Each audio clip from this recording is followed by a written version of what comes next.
Shalom, selamat pagi Bapak Ibu.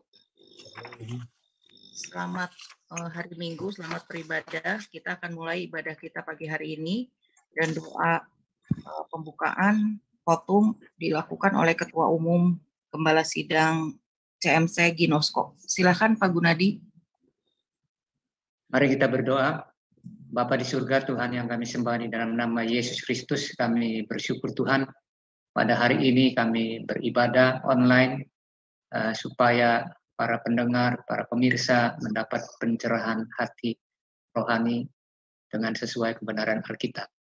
Di masa sekarang ini krisis ekonomi terjadi di mana-mana, mau tidak mau kita hadapi dengan anugerah Tuhan, grace Tuhan, kasih karunia Tuhan, karena hanya Tuhanlah yang bisa memberikan kita jalan keluar, memberikan kita kekuatan iman, dan memberikan kita keberanian untuk melawan krisis ekonomi dan krisis kesehatan ini. Urapi hamba-Mu dengan kuat kuasa Roh Kudus-Mu yang akan membacakan, memberitakan firman-Mu pada hari ini. Terima kasih Bapa, dalam nama Yesus kami sudah berdoa. Haleluya. Amin. Amin. Mari kita menyembah Tuhan. Indah rencana-Mu Tuhan. Indah rencana-Mu Tuhan.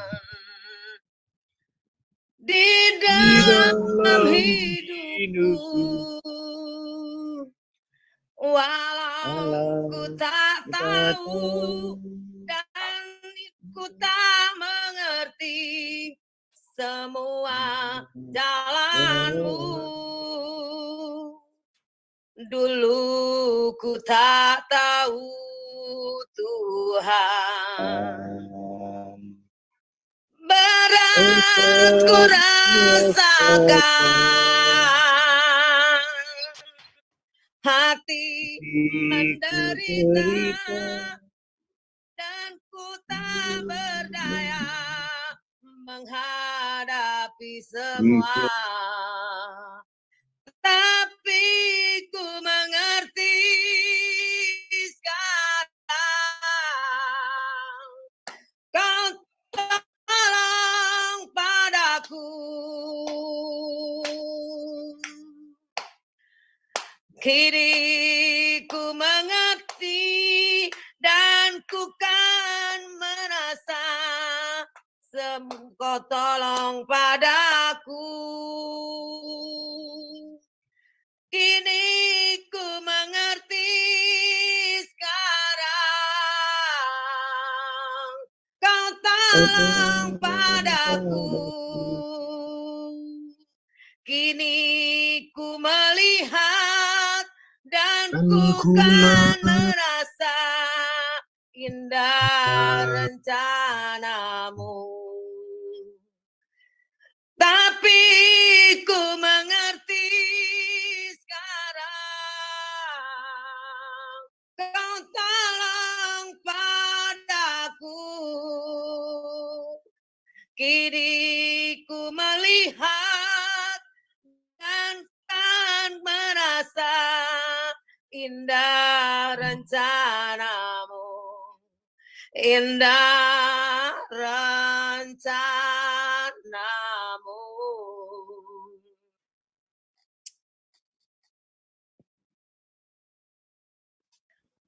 Silakan Dokter Anas.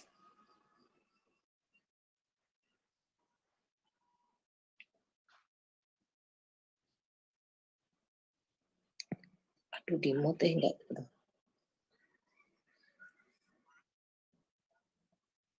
Dokter Hana, silakan. Suaranya enggak keluar. Kami bersyukur kepadamu Bapa untuk anugerah-Mu yang luar biasa.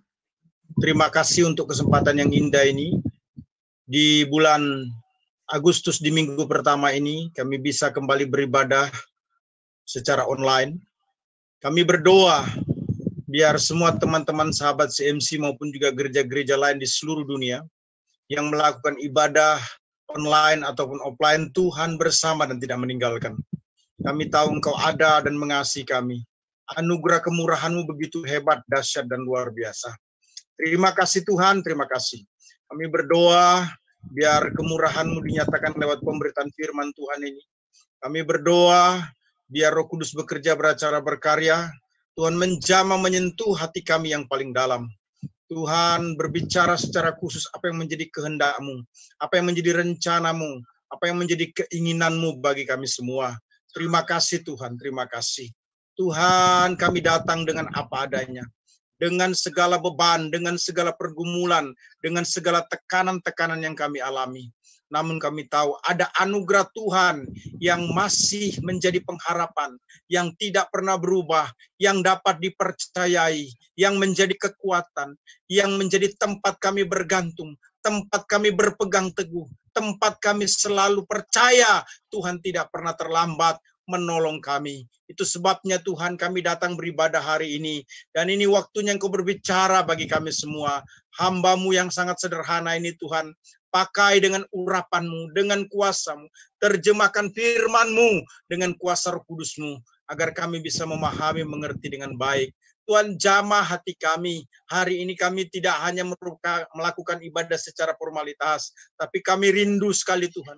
Lawatan-Mu, hadirat-Mu, kuasa-Mu, urapan-Mu, Roh-Mu yang suci bekerja beracara berkarya dalam ibadah kami, khususnya pemberitaan firman Tuhan ini. Terima kasih Tuhan, terima kasih. Pakai hamba-Mu dengan kuasa kekuatan-Mu. Kami siap diberkati Tuhan. Dalam nama Tuhan Yesus berbicara lewat hamba-Mu. Haleluya, haleluya. Amin. Semuanya. Shalom. Terima kasih kepada Shalom ya. kita, Reverend Dr. Gunadi yang memberikan kesempatan kepada saya, Pastor Dr. Handianas, yang akan melayani firman Tuhan di kebaktian pada saat ini.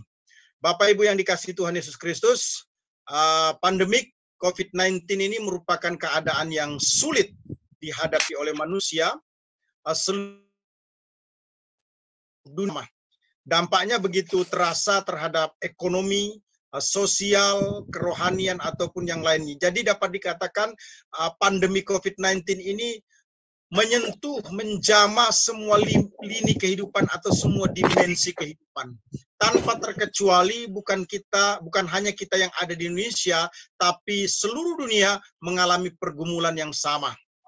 Nah, sekalipun kita ada di masa new normal, namun wabah COVID-19 ini tetap dirasakan. Tetap kita mengalami kesusahan, kesulitan, keterbatasan dalam berbagai hal. Nah, itu sebabnya tidak berlebihan kalau kita sebut bahwa kita sedang ada di tengah-tengah krisis yang luar biasa, Bapak Ibu. Namun kita perlu tahu, sekalipun kita sudah kewalahan menangani krisis itu, kita tetap percaya ada anugerah Tuhan di tengah-tengah krisis ekonomi ini.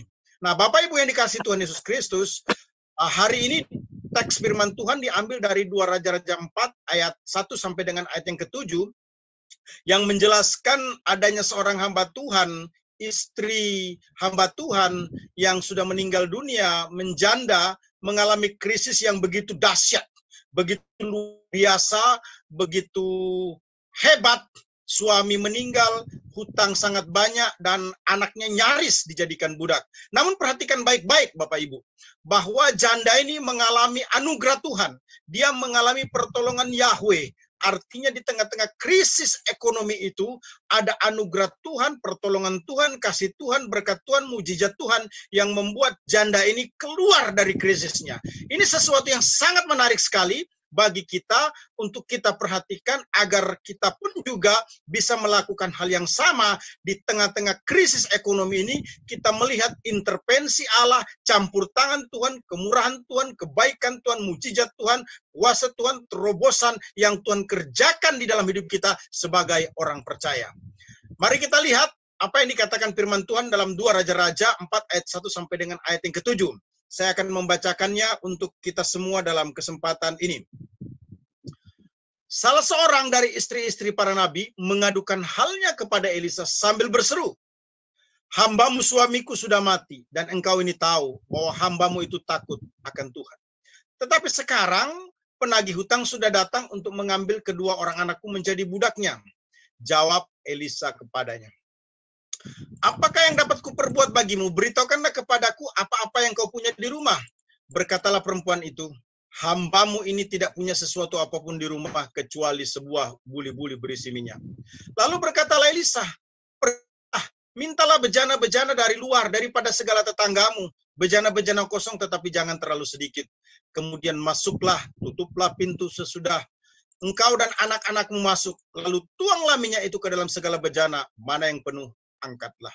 Pergilah perempuan itu daripadanya, ditutuplah pintu sesudah ia dan anak-anaknya masuk. Dan anak-anaknya mendekatkan bejana-bejana kepadanya, sedang ia terus menuang. Ketika bejana-bejana itu sudah penuh, berkatalah perempuan itu kepada anaknya, dekatkanlah kepadaku sebuah bejana lagi. Tetapi jawabnya kepada ibunya, tidak ada lagi bejana. Lalu berhentilah minyak itu mengalir. Kemudian pergilah perempuan itu untuk memberitahukannya kepada abdi Allah, dan orang ini berkata, pergilah, jualah minyak itu, bayarlah hutangmu, dan hiduplah dari lebihnya engkau serta anak-anak. Penjelasan ataupun uraian teks 2 Raja-Raja 4 ayat 1 sampai dengan ayat ke-7 ini tidak bisa dimaknai secara simbolik atau figuratif. Ini bukan merupakan perumpamaan, tapi teks ini betul-betul satu kejadian yang pernah terjadi di Israel pada waktu itu. Nah, menarik sekali saudara-saudara, kalau kita perhatikan bahwa ada pertolongan Tuhan di tengah-tengah krisis yang dihadapi oleh janda ini. Kitab 2 Raja-Raja 4 ayat 1 sampai dengan ayat yang ke-7 menjelaskan banyak sekali krisis. Big crisis, multi crisis, sesuatu yang luar biasa mengerikan sekali cerita ini saudara-saudara. Saya mencatat yang pertama, ratusan nabi Tuhan dibunuh Isabel. Dan tinggal 100 nabi Tuhan yang tersisa untuk diselamatkan. Perhatikan baik-baik. Ratusan nabi Tuhan di Israel itu dibunuh oleh Isabel. Karena Isabel adalah penyembah Baal. Isabel adalah penyembah berhala. Isabel adalah musuh nabi-nabi Yahweh. Nabi-nabi Tuhan. Semua nabi Tuhan yang ada di Israel dibabat semuanya. Dibunuh semuanya. Dibantai semuanya. Tapi perhatikan baik-baik saudara-saudara. Masih ada 100 nabi Tuhan yang tersisa yang diselamatkan. Seorang nabi Tuhan yang kedua telah meninggal dunia dan meninggalkan hutang yang tak terbayarkan sehubungan dengan pemenuhan kebutuhan 100 nabi yang tersisa tersebut. Nah, selain pergumulan tinggal 100 nabi Tuhan yang tersisa, hal yang kedua adalah 100 nabi Tuhan ini harus diselamatkan, saudara-saudara. 100 nabi Tuhan ini harus dijaga. 100 nabi Tuhan ini harus dipelihara. Tidak boleh 100 nabi Tuhan ini terdengar sampai ke telinga Isabel. Itu artinya 100 nabi Tuhan yang tersisa ini harus diprotek sedemikian rupa. Nah, pergumulannya bukan hanya berbicara tentang bagaimana memprotek 100 nabi Tuhan, tetapi juga pergumulannya bagaimana memfasilitasi agar mereka bisa tetap survive, memberi mereka makan, memberi mereka tempat tinggal, dan mengatur kehidupan sosial mereka. Ini bukan sesuatu yang berat. Menurut kitab Targum Yahudi, itu merupakan terjemahan dan tafsiran sebagian daripada Perjanjian Lama. Nabi yang dimaksudkan itu adalah Obadja. Perhatikan, nabi yang dimaksudkan itu adalah Obadja. Nah, Obadja ini, who is Obadja? Obadja adalah pegawai Ahab. 1 Raja-Raja 18 ayat 4. Nah, Ahab itu siapa? Ahab itu adalah Raja Israel yang paling jahat sepanjang sejarah Israel. 1 Raja-Raja 16 ayat yang ke-30. Ahab itu juga adalah penyembah Baal dan menjadi suami daripada Isabel. 1 Raja-Raja 16 ayat 31 sampai dengan 32. Nggak sampai di situ, saudara. Bahkan dapat dikatakan bahwa Ahab ini adalah pribadi atau Raja Israel yang menimbulkan sakit hati Tuhan melebihi semua raja-raja Israel yang mendahuluinya. Itu dijelaskan dalam 1 Raja-Raja 16 ayat 33. Jadi saudara-saudara, Ahab begitu berkuasa. Ahab ini menjadi big boss daripada Obadja. Obadja adalah hamba Allah. Pada waktu itu dia tetap bekerja kepada Ahab. Jadi kenapa Obadja ini tahu adanya pembantaian terhadap 100 nabi Tuhan itu? Karena Obadja punya hubungan yang dekat dengan Ahab, di mana Ahab itu adalah suami daripada Isabel. Nah, saudara perhatikan baik-baik. Di satu sisi, big boss daripada Obadja ini melakukan kerjasama dengan istrinya untuk membantai nabi-nabi ataupun hamba-hamba Allah di dalam perjanjian lama. Tetapi dari hati yang paling dalam, Ahab, Obadja sebagai orang saleh, sebagai hamba Allah, mengambil satu inisiatif untuk menyelamatkan 100 nabi Tuhan agar di Israel masih ada nabi Tuhan yang memimpin umat Allah.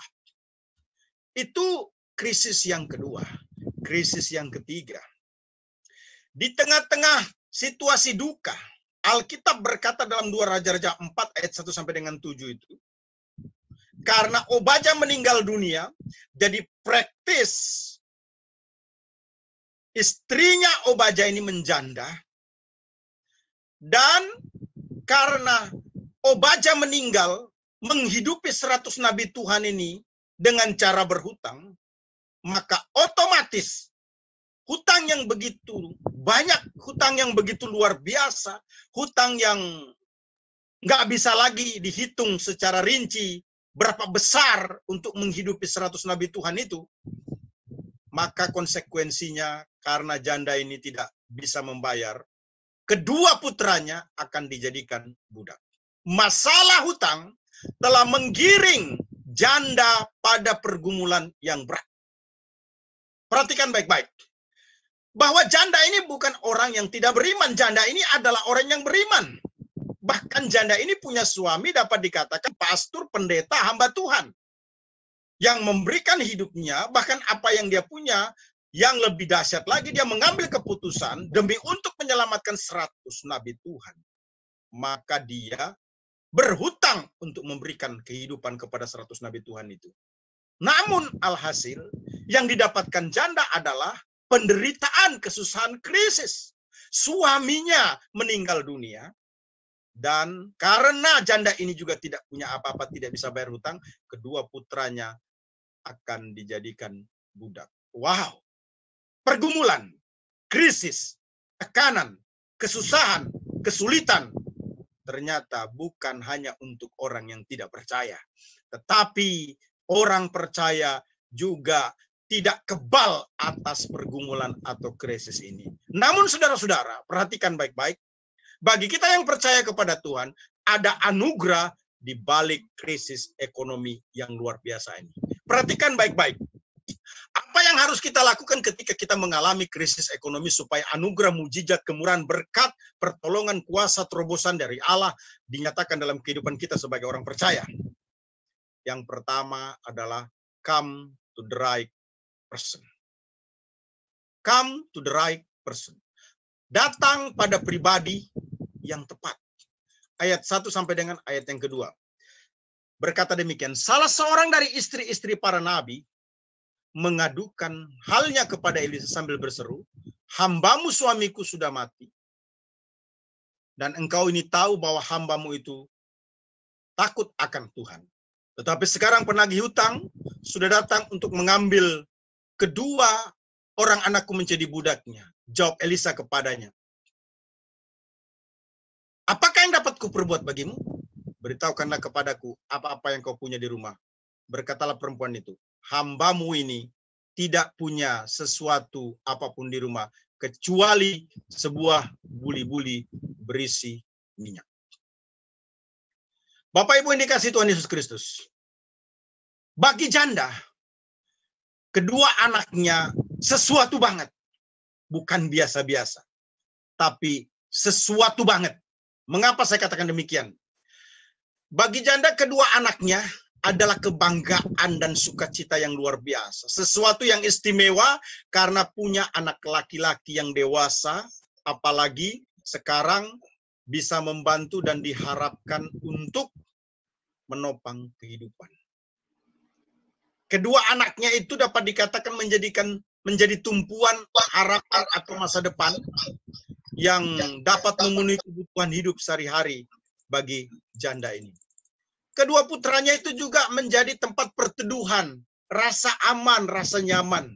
Saya yakin saudara-saudara, kalaupun seseorang menjadi janda, dia masih punya anak yang kuat, yang cakep, yang baik, dia akan tetap bisa melewati hari-hari ini ataupun masa-masa sukar itu dengan sedikit nyaman, sekalipun suaminya sudah tidak ada. Karena masih ada pria yang bisa diharapkan yang akan bisa melindungi, menjaga dirinya. Di sisi lain, kedua putranya ini sangat menyedihkan, saudara-saudara. Kenapa? Karena dalam kondisi akan dijadikan budak. Come to the right person, itu yang dilakukan oleh janda, saudara-saudara. Perhatikan baik-baik, kenapa janda ini bisa come to the right person, datang kepada pribadi yang tepat. Kita buktikan bagaimana proses sehingga terjadi datang kepada pribadi yang tepat. Pribadi janda ini adalah orang yang berasal dari keluarga yang takut akan Tuhan. Karena dia takut kepada Tuhan, ketika dia mengalami masalah, dia tidak datang kepada orang yang salah. Dia tidak mencari solusi yang salah. Dia tidak mendekat kepada orang yang salah. Dia tidak mencari pertolongan kepada orang yang salah. Kenapa? Karena dia takut akan Allah. Itu sebabnya dia datang kepada Elisa. Kenapa dia datang kepada Elisa? Karena Elisa adalah nabi Tuhan. Karena Elisa adalah nabi Yahweh dalam perjanjian lama yang disebut dengan nabi Tuhan atau nabi Yahweh itu adalah representasi Allah di bumi. Artinya sesuatu bisa ditanyakan, sesuatu bisa dimohonkan, sesuatu bisa dimintakan petunjuk, apa yang harus dilakukan di dunia ini melalui nabi Tuhan dalam perjanjian lama. Yang kedua, pribadi janda ini datang kepada pribadi yang tepat. Dia bisa melakukan itu karena dia memiliki yang namanya keterbukaan. Perhatikan baik-baik pada ayat yang kedua. Janda ini berkata jujur dan membicarakan masalahnya yang sedang dihadapi, saudara-saudara. Ini menarik. Orang itu bisa saja takut Tuhan, tapi belum tentu dia punya keterbukaan. Come to the right person. Datang kepada pribadi yang tepat ketika menghadapi masalah, yaitu datang kepada Tuhan, apakah secara langsung atau melalui senior pastor kita, melalui gembala kita, melalui hamba-hamba Tuhan yang Anda percaya, itu penting. Dan kita sebagai umat harus mampu berbicara secara jujur, secara terbuka apa yang menjadi masalah kita. Hubungan antara janda dan Elisa merupakan satu hubungan relationship yang begitu dekat. Itu sebabnya janda bisa berbicara secara terbuka. Pemimpin rohani yang dalam hal ini adalah Elisa, saudara-saudara. Perhatikan baik-baik. Dan umat Allah, yaitu janda, melakukan hubungan sebagaimana patutnya antara pemimpin rohani dan umat Allah. Di zaman sekarang ini, penyakitnya orang Kristen tidak merasa memiliki gembala dan tidak merasa dimiliki oleh gembala. Orang Kristen di zaman sekarang ini gampang sekali untuk berpindah gereja, gampang sekali untuk kemana-mana, tidak menundukkan diri ada dalam satu penggembalaan. Ini penting untuk menjadi perhatian kita. Perhatikan baik-baik. Kenapa janda ini bisa datang kepada Elisa? Jawabannya sederhana. Karena janda ini merasa bahwa Elisa adalah bapak rohani.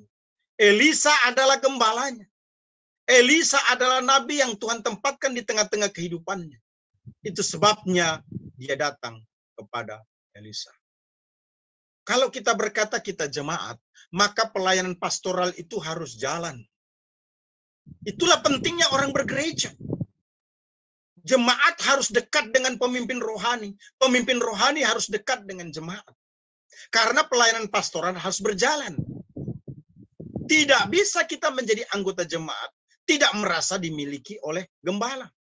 Tidak bisa kita menjadi pemimpin rohani kita merasa tidak memiliki anak-anak rohani. Mengapa saudara-saudara? Karena Tuhan sudah menetapkan itu bagi kita. Adanya pemimpin rohani karena ada anak-anak rohani yang harus dipimpin. Adanya anak-anak rohani karena adanya pemimpin rohani yang mengambil komitmen untuk melayani. Saudara yang kekasih dalam Tuhan. Janda ini secara rasio sebenarnya lebih mudah menyelesaikan masalahnya, bukan datang kepada Elisa sebagai nabi Tuhan, melainkan datang saja ke Isabel sebagai nabi palsu atau nabi Baal. Jika saja janda menempuh jalan penyelesaian yang pintas atau yang mudah, yang gampang, yang singkat ini, ya, janda ini cukup melaporkan keberadaan 100 nabi Tuhan yang tersisa itu dan mohon maaf kepada Ahab ataupun juga Isabel. Maka praktis akan mendapatkan amnesti atau pengampunan. Bahkan mungkin janda ini akan mendapatkan reward, hadiah dari Isabel ataupun Ahab. Namun perhatikan baik-baik. Janda sebagai orang beriman datang kepada Tuhan, tidak berlindung dan memohon pertolongan kepada pemimpin Baal, penyembah Baal, nabiah palsu, yaitu Isabel. Saudara yang kekasih dalam Tuhan Yesus Kristus, penting sekali bagi kita sebagai orang percaya untuk tetap ada dalam komunitas di antara saudara seiman. Walaupun kita sedang mengalami COVID-19 ini, kita tetap harus menjaga persekutuan kita dengan saudara seiman. Itu sebabnya Ibrani 10 ayat 25 berkata, janganlah kita menjauhkan diri dari pertemuan-pertemuan ibadah kita, seperti yang dibiasakan oleh beberapa orang, tetapi marilah kita saling menasehati dan semakin giat melakukannya menjelang hari Tuhan yang mendekat. Mari datang beribadah kepadanya, anggota keluarga di rumah masing-masing bersekutu kepadanya. Kita semua bertemu lewat media online untuk bisa berbakti bersama-sama. Bahkan saudara-saudara, ibadah itu menjadi penting karena ibadah itu merupakan sesuatu yang kita butuhkan. Matius 8 berkata, marilah kepadaku semua yang letih, lesu, dan beban berat. Aku akan memberikan kelegaan kepadamu. Datang kepada pribadi yang tepat. Datang kepada Tuhan. Datang kepada Allah. Itu menjadi penting bagi kita sebagai orang percaya. Bapak Ibu yang dikasihi Tuhan Yesus Kristus. Datang kepada Tuhan atau beribadah adalah merupakan keputusan yang tepat terhadap pribadi yang tepat dalam menghadapi COVID-19 di situasi normal baru. Ibadat tidak wajib lagi di gedung gereja, sebab yang paling utama adalah hati yang terbuka terhadap Tuhan. Seperti yang kita lakukan pada saat ini, ibadah dalam bentuk online. Nah, Bapak Ibu yang dikasihi Tuhan Yesus Kristus, Alkitab berkata bahwa 2-3 orang berkumpul dalam namaku, Tuhan hadir di tengah-tengahnya. Kita saat ini sudah berkumpul lebih dari 2 atau 3 orang. Hal utama dalam relationship adalah bagaimana pemimpin rohani atau jemaat membangun hubungan yang kuat, yang erat, terbuka, tercipta satu keharmonisan sehingga terjadi produktivitas yang bisa dihasilkan dalam kehidupan berjemaat, di mana jemaat itu bisa melihat akan kebaikan cinta Tuhan yang luar biasa, dia merasa aman dan nyaman. Saya mau sampaikan dalam kesempatan ini, kita sebagai umat dan kita sebagai pelayan Tuhan harus berupaya untuk menghilangkan skat, menghilangkan gap, menghilangkan segala sesuatu yang membuat kita tidak bisa dekat. Mengapa saudara-saudara? Ingat baik-baik, mujizat itu Allah pakai untuk menolong melalui hamba-hamba Tuhan. Dan umat Allah sudah sepatutnya untuk membangun hubungan yang dekat dengan Tuhan. Agar setiap umat yang mengalami masalah ini dibantu oleh hamba Tuhan melalui doa-doa ataupun hal-hal yang lainnya. Come to the right person. Ketika mengalami masalah, jangan datang pada pribadi yang salah, tapi datanglah pada pribadi yang tepat. Yang kedua, do the right order. Ayat 3 sampai ayat yang kelima. Lakukan saran dengan tepat. Lalu berkatalah Elisa, pergilah mintalah bejana-bejana dari luar daripada segala tetanggamu. Bejana-bejana yang kosong, tetapi jangan terlalu sedikit. Kemudian masuklah, tutuplah pintu sesudah engkau dan anak-anakmu masuk. Lalu tuanglah minyak itu ke dalam segala bejana, mana yang penuh, angkatlah. Pergilah perempuan itu daripadanya, ditutupnyalah pintu sesudah ia dan anak-anaknya masuk. Dan anak-anaknya mendekatkan bejana-bejana kepadanya, sedang ia terus menuang. Perhatikan baik-baik, saudara-saudara. Setelah janda datang mengadukan masalahnya kepada Elisa,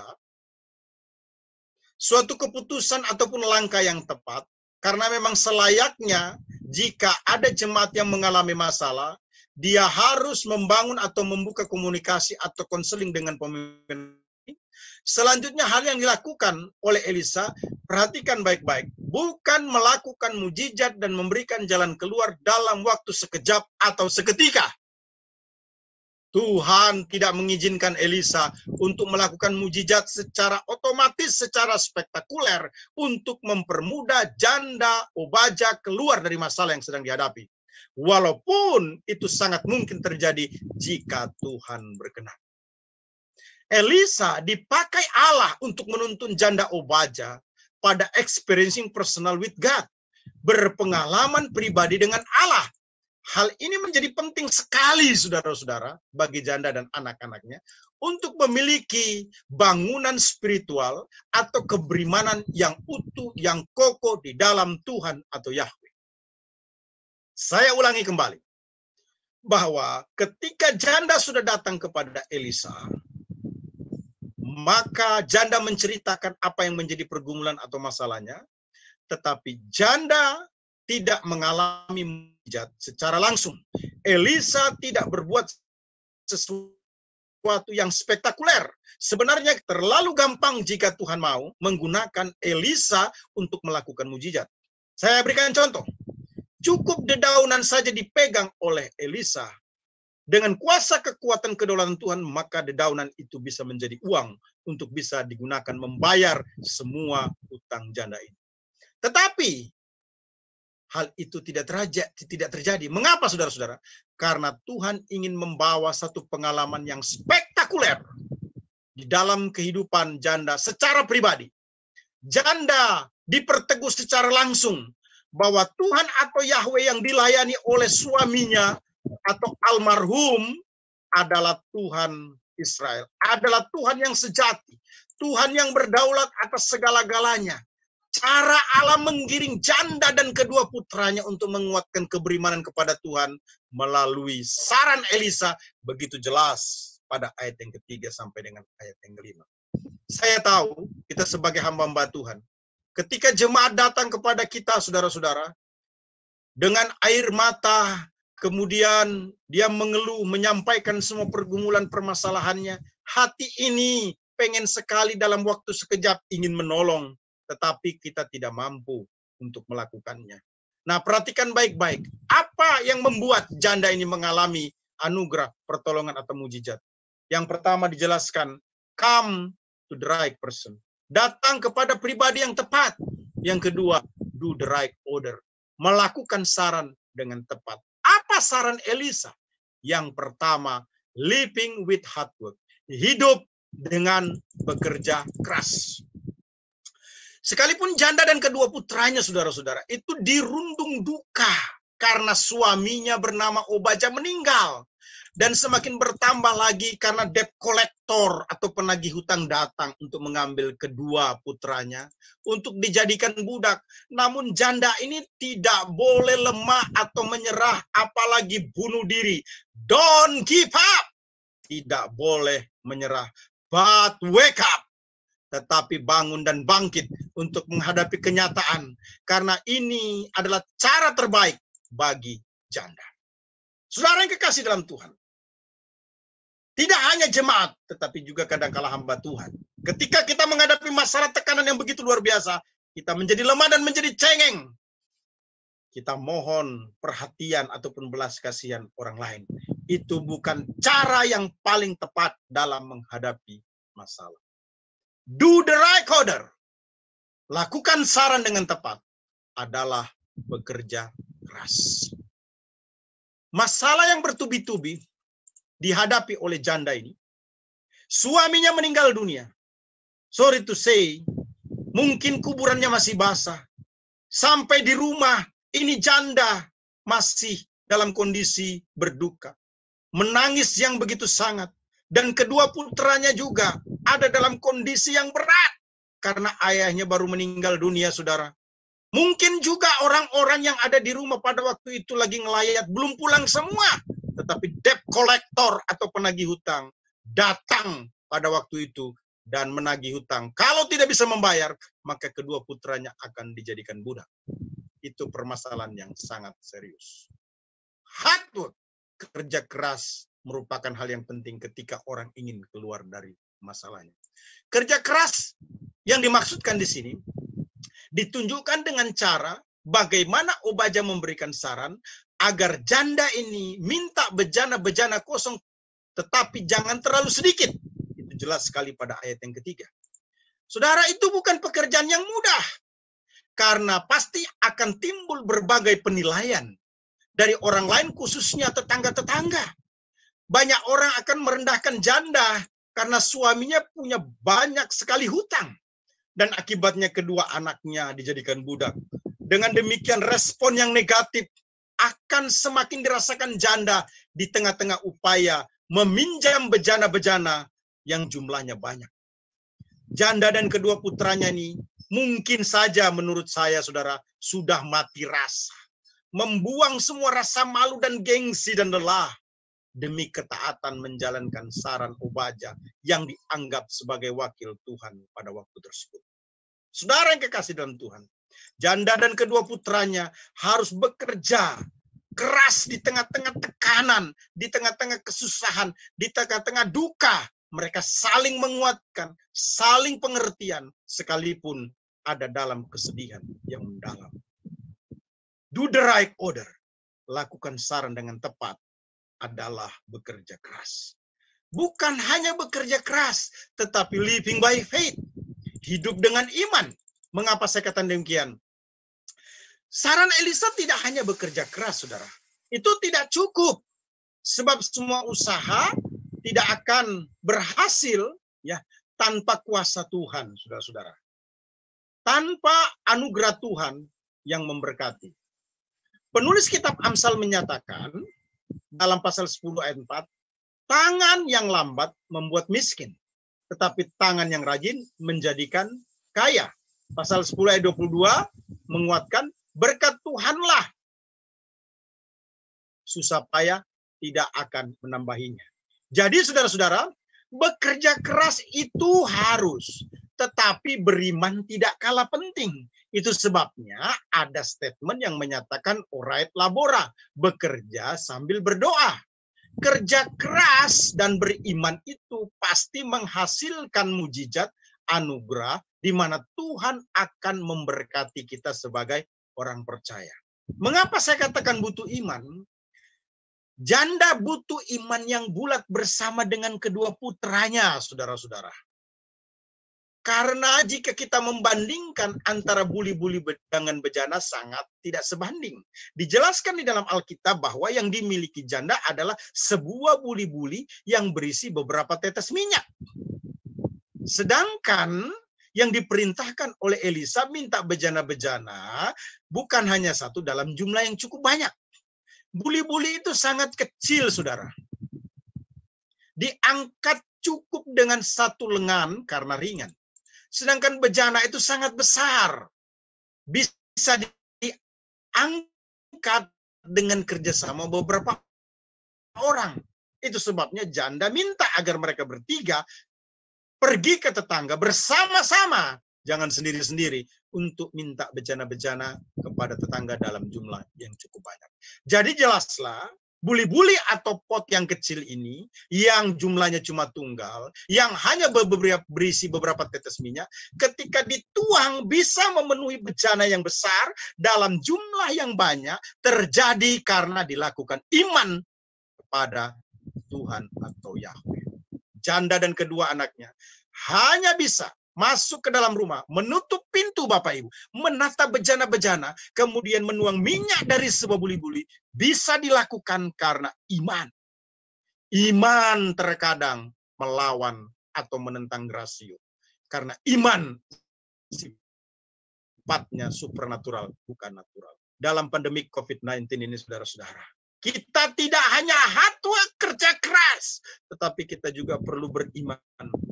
Percaya, mohon kasih dan kuasa Allah agar diberkati apa yang setiap kita kerjakan supaya kita bisa melewati masa krisis yang luar biasa ini. Perhatikan cerita ini. Abraham ketika mendapatkan perintah untuk mempersembahkan Ishak sebagai korban bakaran di Moria, menuntut kerja keras, saudara. Dibuktikan Abraham, Ishak, dan asisten bujangnya itu harus melakukan perjalanan yang jauh dan membuat mezbah untuk korban bakaran. Saudara-saudara, bukan hanya perjalanan kelengkapan untuk membuat mezbah, namun Abraham juga bertindak dengan iman, yakni mengikat Ishak dan meletakkannya di atas kayu untuk disembelih dan dibakar. Namun ketika tangan Abraham hendak mengambil pisau untuk menyembelih anaknya sendiri, nih saudara-saudara, mujizat terjadi. Malaikat Tuhan berseru dari langit dan berkata, Abraham, jangan bunuh anakmu. Dan Tuhan memperlihatkan kepada Abraham seekor domba jantan untuk disembelih sebagai korban bakaran. Jadi jelas sekali saudara dalam hidup ini, kerja keras dan beriman, dua hal yang harus berjalan secara bersama-sama, dua hal yang harus berjalan tidak bisa terpisah, dua hal yang harus kita perhatikan harus terjadi seimbang. Saudara, itu 3 ayat 8 berkata, memerintahkan kepada kita untuk sungguh-sungguh bekerja keras untuk melakukan pekerjaan yang baik.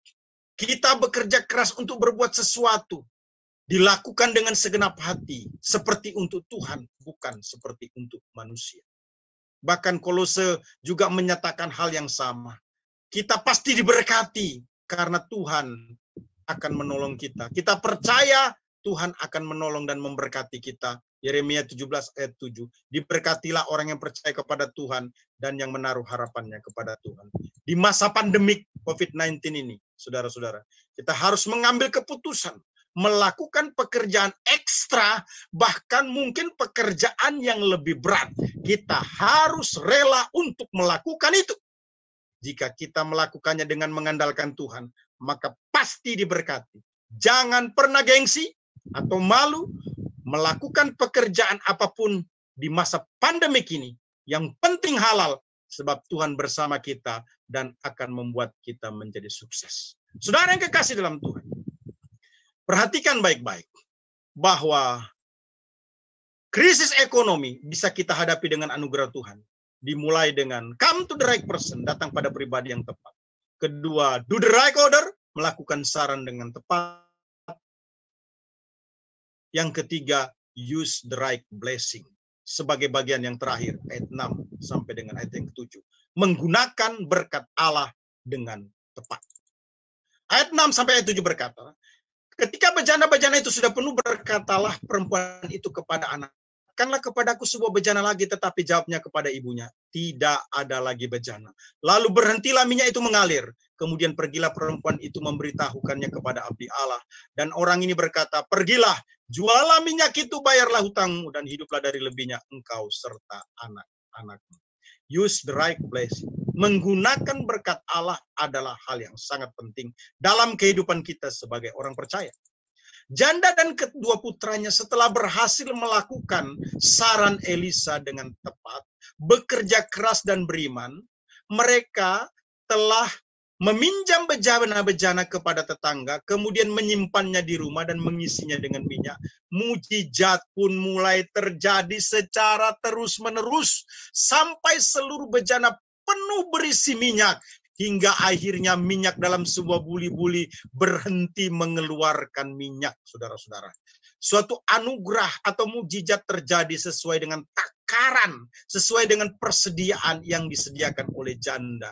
Maka hal yang sama juga akan terjadi dalam kehidupan kita sebagai orang percaya.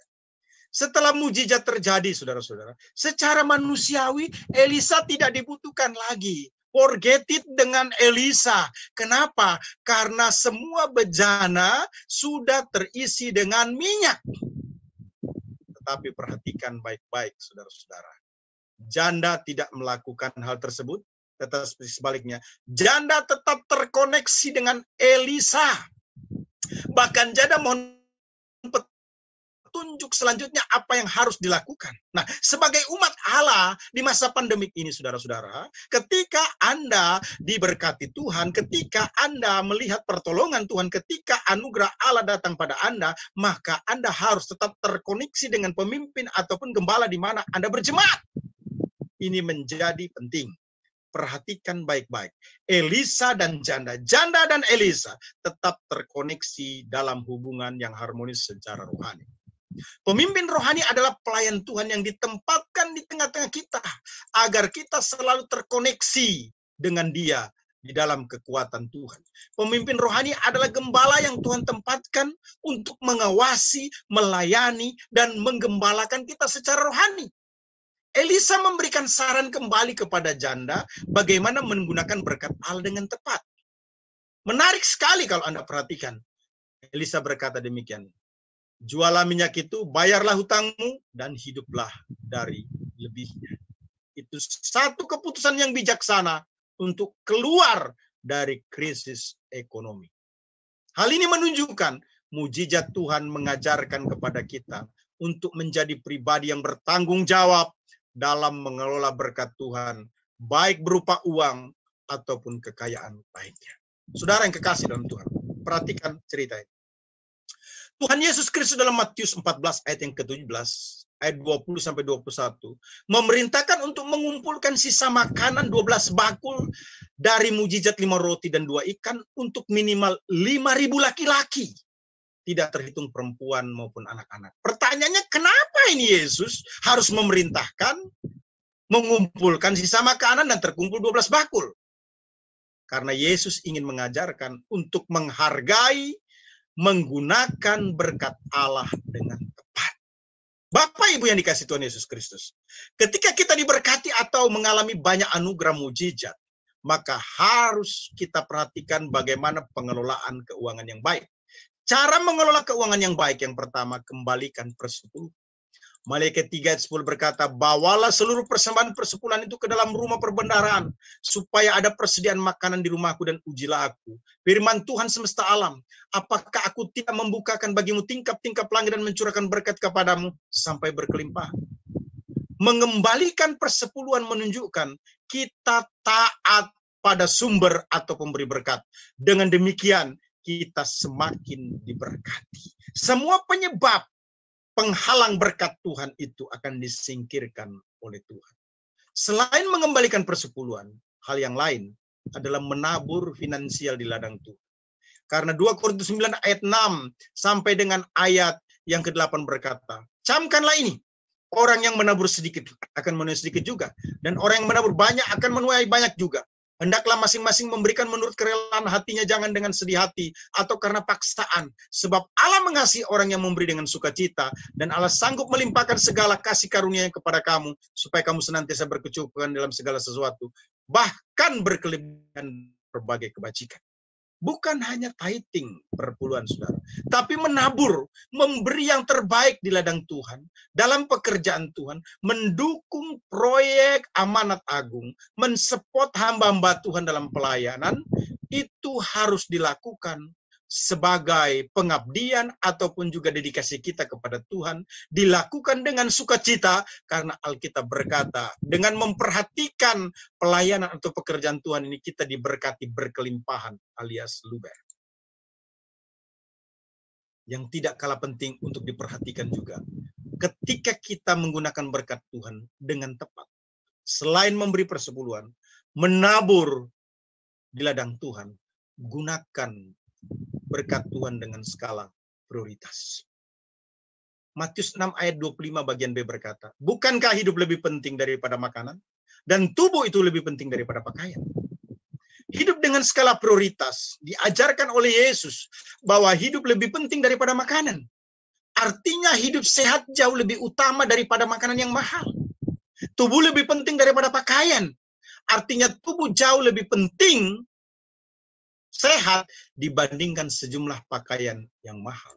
Hal ini mengajarkan kepada kita sebagai orang percaya untuk mengutamakan memenuhi kebutuhan primer, kemudian sekunder, jika memungkinkan tersier dan kuartener. Saudara yang kekasih dalam Tuhan Yesus Kristus, ada krisis ekonomi, pasti ada anugerah atau mujizat. Alami terobosan Tuhan dengan 3 cara. Yang pertama, datanglah kepada pribadi yang tepat, yakni bersekutu dengan Allah dan berfellowshiplah dengan pemimpin-pemimpin rohani yang Anda percayai. Yang kedua, lakukan saran dengan tepat sesuai dengan firman Tuhan, yakni teruslah bekerja keras, jangan pernah menyerah, jangan pernah gengsi, extra mile, dan berimanlah kepada Tuhan bahwa apa yang Anda kerjakan itu pasti diberkati. Karena Anda tidak sendiri, tapi Tuhan bersama dengan kita. Yang ketiga, gunakanlah berkat Allah dengan tepat. Dengan penuh tanggung jawab, atasi masalah ekonomi, bayar hutang kita. Cukupi, penuhi semua kebutuhan kita. Dan setelah itu, kita dukung pelayanan pekerjaan Tuhan. Kita kembalikan perpuluhan, menabur di ladang Tuhan, dan perhatikan skala prioritas di dalam pemenuhan kebutuhan secara finansial. Saya yakin, saudara, renungan firman Tuhan pada hari ini akan menolong kita untuk melihat, sekalipun ada krisis ekonomi, tapi anugerah Tuhan lebih dahsyat dari semuanya. Mari kita berdoa untuk firman Allah. Bapa, kami bersyukur untuk anugerah-Mu Tuhan, kebenaran firman-Mu hari ini menguatkan, meneguhkan hati kami. Sungguh ajaib, sungguh dahsyat, sungguh hebat, sungguh heran, sungguh luar biasa. Seorang janda yang mengalami krisis yang hebat, yang luar biasa. Ngeri sekali. Tapi Tuhan sudah memberikan anugerah. Janda Tuhan, bukan hanya ditinggalkan oleh suaminya, tapi suaminya juga meninggalkan hutang. Dan kedua putranya akan dijadikan budak.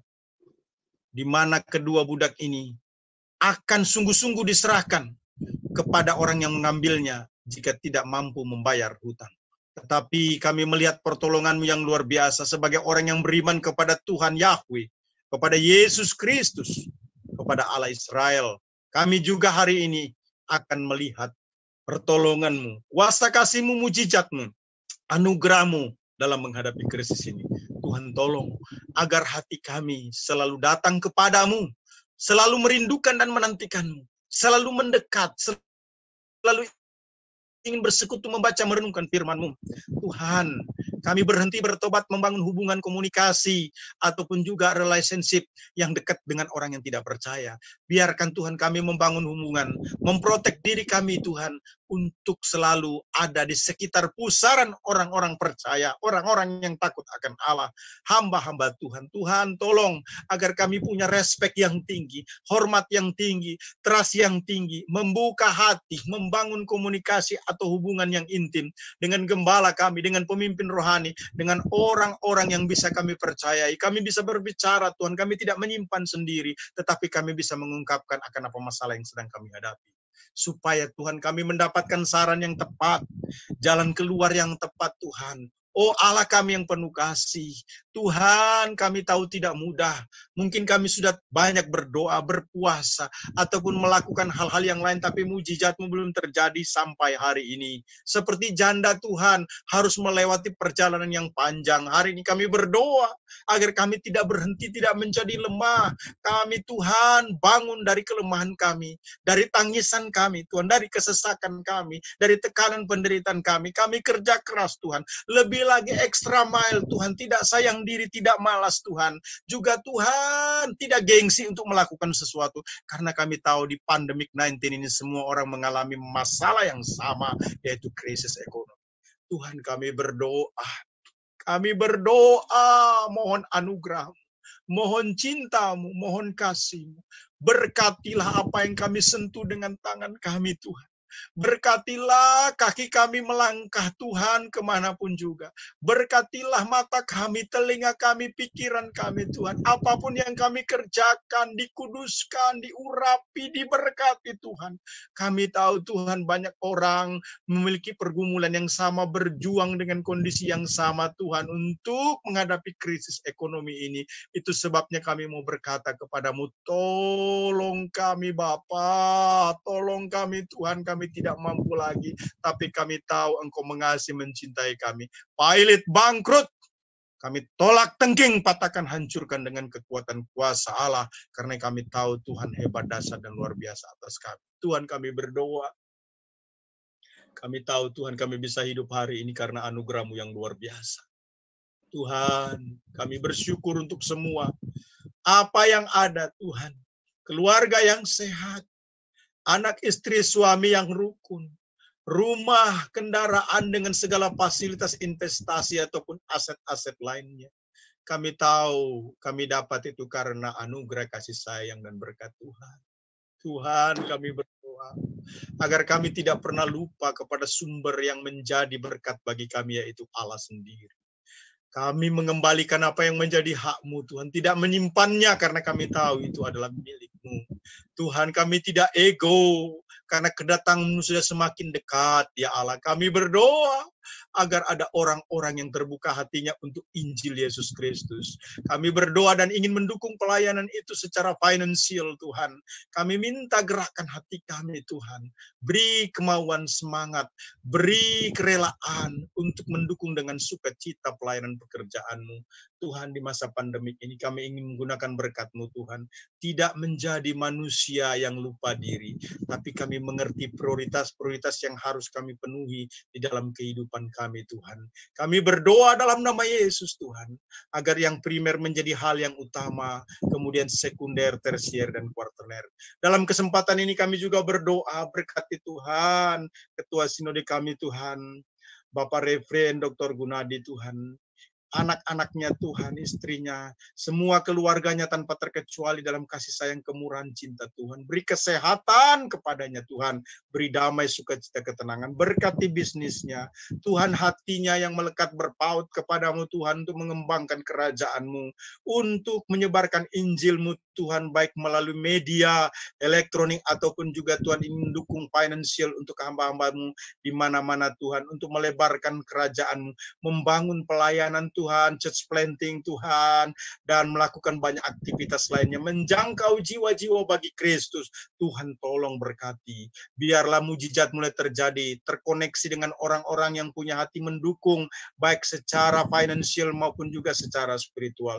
Kami percaya, Tuhan, Engkau akan memberkati beliau. Semua pimpinan pusat, semua pimpinan daerah, semua pimpinan sampai Tuhan di jemaat-jemaat ada dalam kesatuan, ada dalam progres yang sama, ada dalam kerinduan dan hati yang sama, yakni memuliakan Kristus Yesus Tuhan. Siapapun kami yang ada dalam komunitas ataupun juga ibadah online ini, kami berdoa, Tuhan, biarlah anugerah-Mu, mujizat-Mu terjadi. Kami percaya tangan Tuhan selalu bersama dengan kami. Kasih Tuhan tidak pernah berubah, pertolongan Tuhan tidak pernah terlambat, selalu indah pada waktunya.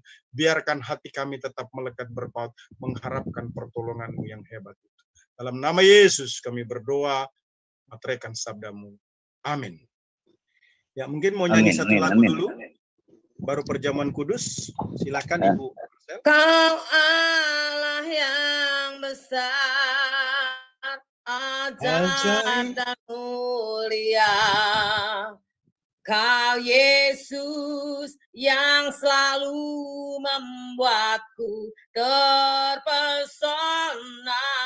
Segala pujian bagi-Mu ya Tuhan. Hanya Kau yang layak ku agungkan. Kau Allah yang besar, ajaib dan mulia. Kau Yesus yang selalu membuatku terpesona.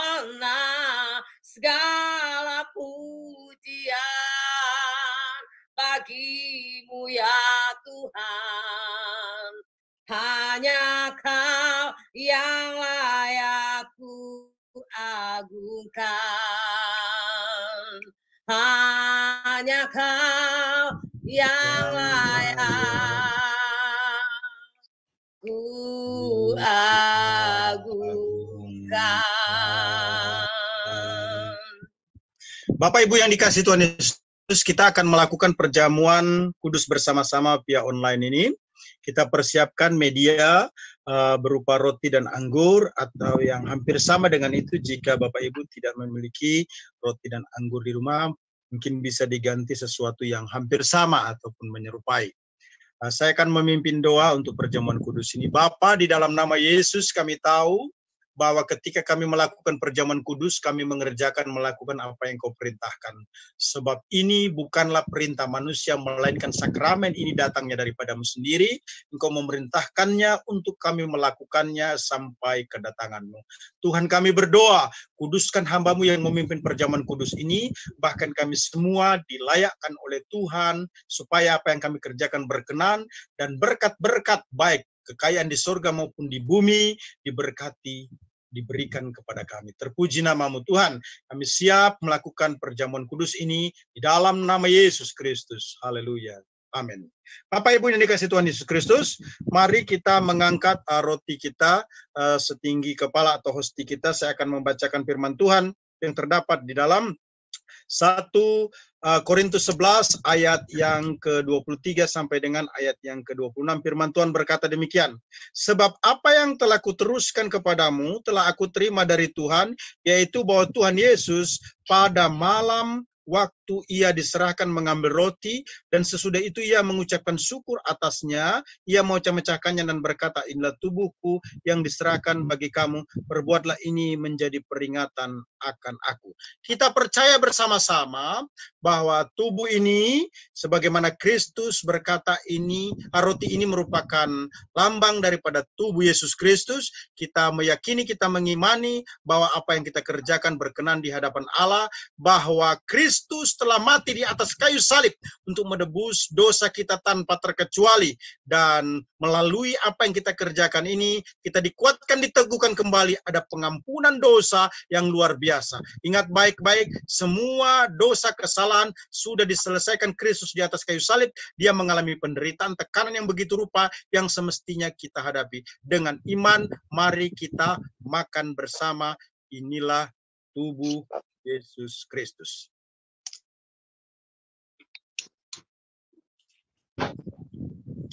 Haleluya, haleluya, haleluya. Bapak yang dikasihi Tuhan Yesus Kristus, mari kita mengangkat cawan setinggi kepala. Saya akan bacakan firman Tuhan.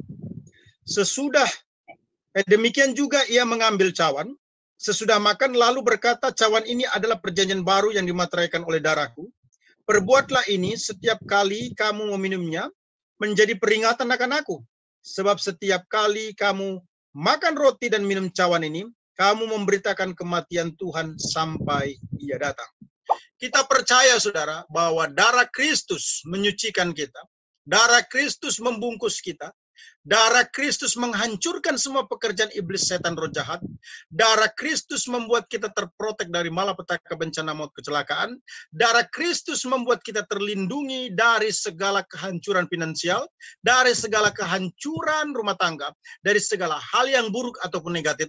Darah Kristus penuh kuasa yang mengalahkan segala sesuatu. Iblis, setan takut, menyerah, dan tidak berani dengan darah. Dengan iman bersama-sama dengan saya, kita minum. Inilah darah Yesus Kristus. Bapa, kami bersyukur untuk pelayanan perjamuan kudus ini. Terima kasih Tuhan untuk anugerah-Mu yang luar biasa. Semua anak-anak-Mu, hamba-hamba-Mu yang mengikuti perjamuan kudus ini mengalami pembaharuan spiritual. Semakin mengasihi-Mu, semakin mencintai-Mu, semakin hidup saleh, semakin berkenan menanti kedatangan Tuhan yang kedua kali menjemput kami sebagai saleh-saleh.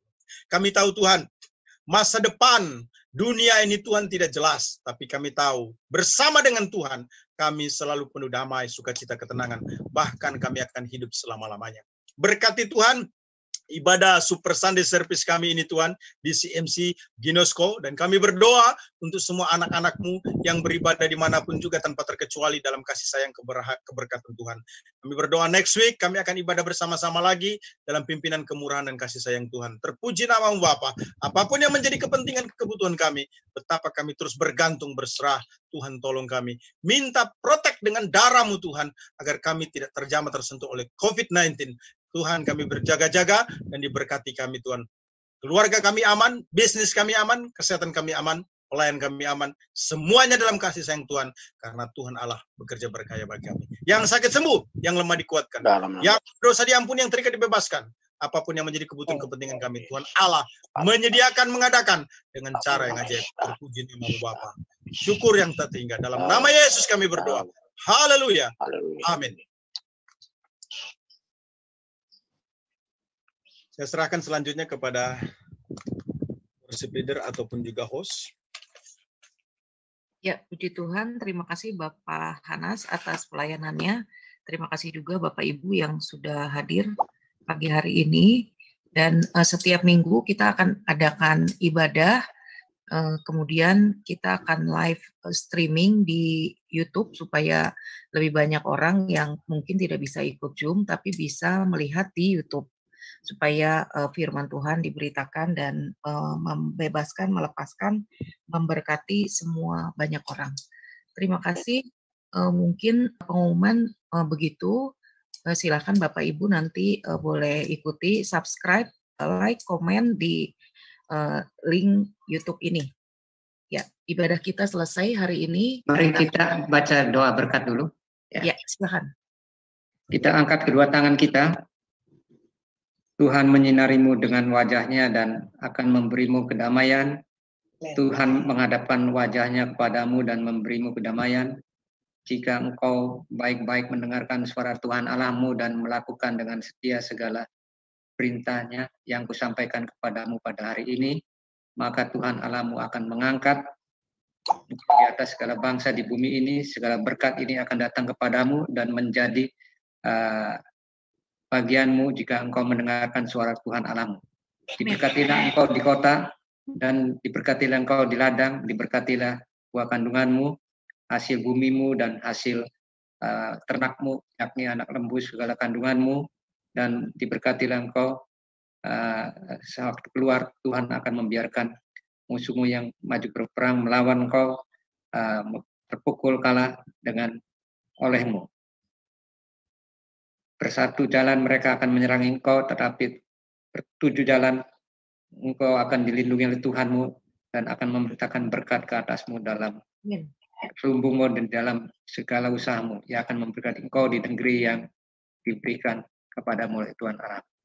Ya, angkat kedua tangan kita, pulanglah dengan berkat Allah Bapa, kasih dari Tuhan Yesus Kristus dan persekutuan dari Roh Kudus menyertai saudara mulai sekarang sampai menata. Semua katakan amin. Amin. Haleluya. Amin. Terima kasih. Shalom semuanya. Shalom, shalom. Amin, amin. Tuhan berkati. Mantap. Sampai ketemu jam 7 ya, Pak Anas ya. Jam 7. Jam Shalom, 7 malam shalom, ya, shalom. Pak Vicky. Ya. Jam 7 ya, Pak Mas ya, Pak Ibu Nantali. Ya, Ibu Pani. Semuanya. Oke. Terima kasih semua. Happy Terima kasih, Sunday Tuhan semua. berkati. Terima Happy kasih untuk Sunday. firman Ya, Tuhan. Pak Alek ya, sampai jam 7. Luar biasa. Oke. Saya mau mimpin ini jam 10 lagi nih, mau mimpin jam 10 ini. Haleluya. Silakan. Ya. Selamat Oke, melayani. mantap. Yuk Selamat melayani. sama-sama. God bless yuk. Oke, Pak.